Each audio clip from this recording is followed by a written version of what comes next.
कुरान से 26 आयतें हटाने को लेकर शिया वक्फ बोर्ड के पूर्व चेयरमैन वसीम रिजवी की ओर से सुप्रीम कोर्ट में दाखिल याचिका को लेकर मुस्लिम समुदाय में आक्रोश फैल गया है। शिया और सुन्नी दोनों ही समुदाय के लोग वसीम रिजवी का विरोध कर रहे हैं। शनिवार को रिजवी के खिलाफ लखनऊ की चौक कोतवाली में तहरीर देकर एफआईआर की मांग की गई। वहीं कई मौलानाओं में अपने समर्थकों संग रिजवी के घर के बाहर कुरान की तिलावत भी की। यही नहीं, रिजवी का सिर को कलम करने वाले को 11 लाख रुपए का इनाम देने का ऐलान किया गया है। इस्लाम में नहीं, किसी भी धर्म में ऐसे आदमी को जिंदा रहने का कोई हक नहीं है।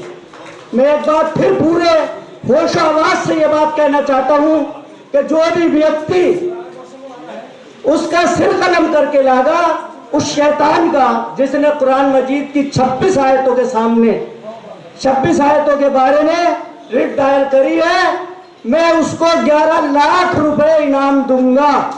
चंदा करूं, अपनी औलाद को बेचूं, मैं उसको दूंगा।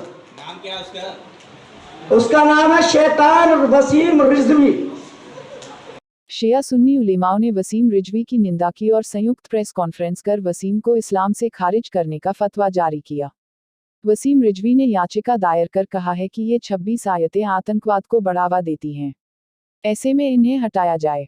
इस याचिका को लेकर शिया वक्फ बोर्ड के पूर्व चेयरमैन वसीम रिजवी का लखनऊ में विरोध तेज हो गया है। अल्हम्दुलिल्लाह हम शिया हैं, रसूल से, अल्लाह से, अहले बैत से मोहब्बत करने वालों में से हैं। जो अहले बैत से दुश्मनी रखता है, हम उससे नफरत करते हैं।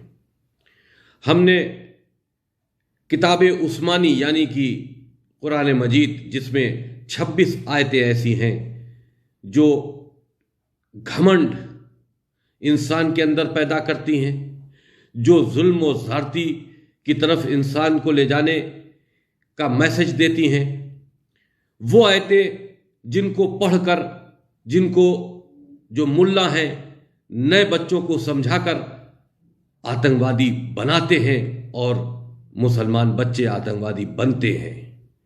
ये पूरी दुनिया में इस्लामिक आतंकवाद का बेसिक मामला है। इन्हीं आयतों से पूरी दुनिया में इस्लामिक आतंकवाद फैल चुका है और हमारा हिंदुस्तान भी उससे अछूता नहीं है। और सबसे ज़्यादा प्रॉब्लम्स हमारे हिंदुस्तान में है।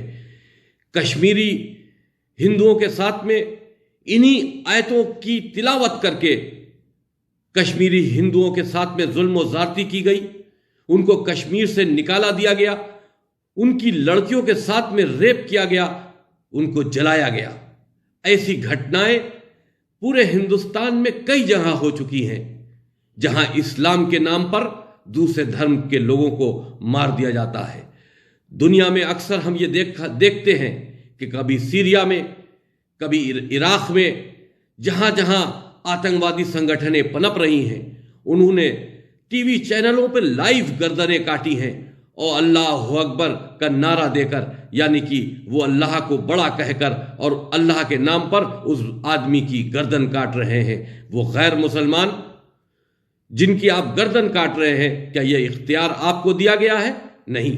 ये सिर्फ और सिर्फ कुरान के अंदर जो साजिश करके अबू बकर, उमर और उस्मान ने जो आयतों को साजिश करके अंदर डाला है, यह अल्लाह का कलाम नहीं हो सकता। अल्लाह किसी के साथ ज़्यादती करना, जुल्म करने का कोई भी ऐलान नहीं कर सकता, ना कोई ऐसा मैसेज दे सकता है। ये साजिशन कुरान के अंदर उस्मान के जरिए और अबू बकर और उमर के जरिए इसमें डाला गया है।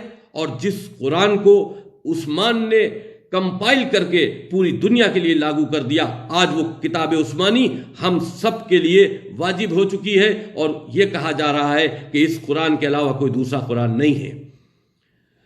हजरत अली के कुरान को, जब हजरत अली अपना कुरान शरीफ लेकर खलीफाओं के दरबार में गए तो उस कुरान को लेने से इनकार कर दिया गया। और शियों का अकीदा यह है कि जब हमारे आखिरी इमाम इस दुनिया में आएंगे तो वो हजरत अली का वो कुरान अपने हाथ में लेके आएंगे। इससे शियों को ये बात समझनी चाहिए कि जो किताब उस्मानी और कुरान इस वक्त मौजूदा दौर में चल रहा है वो सही कुरान नहीं है।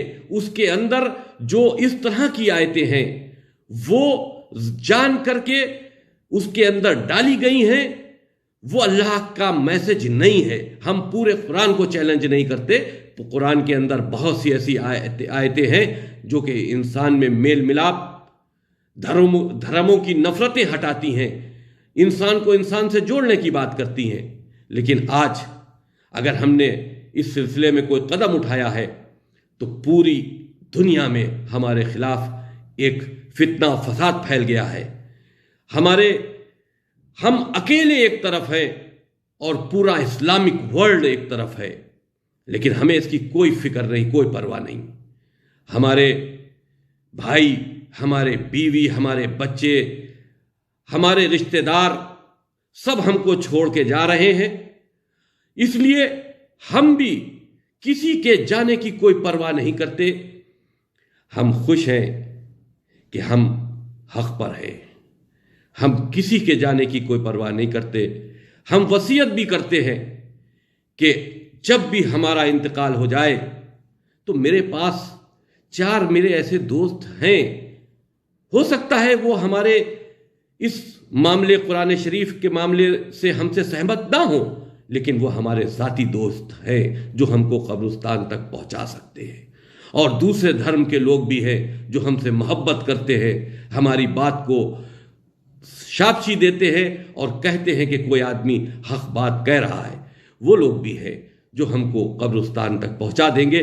ہم کو اپنے کسی بھائی کی، اپنے کسی لڑکے کی، اپنے کسی لڑکیوں کی، اپنے کسی بھی رشتہ دار کی کوئی ضرورت نہیں ہے کہ وہ ہمارے قبر تک آئیں یا ہمارے لیے ہماری میت میں شامل ہوں۔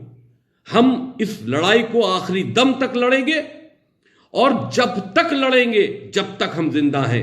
اگر ہم کو جب بھی یہ بات محسوس ہوگی کہ یہ لڑائی ہم ہار رہے ہیں تو ہم اپنا سوسائڈ کر لیں گے، لیکن ہم پیچھے ہٹنے والوں میں سے نہیں ہیں، کیونکہ ہم مولا علی کے چاہنے والے ہیں۔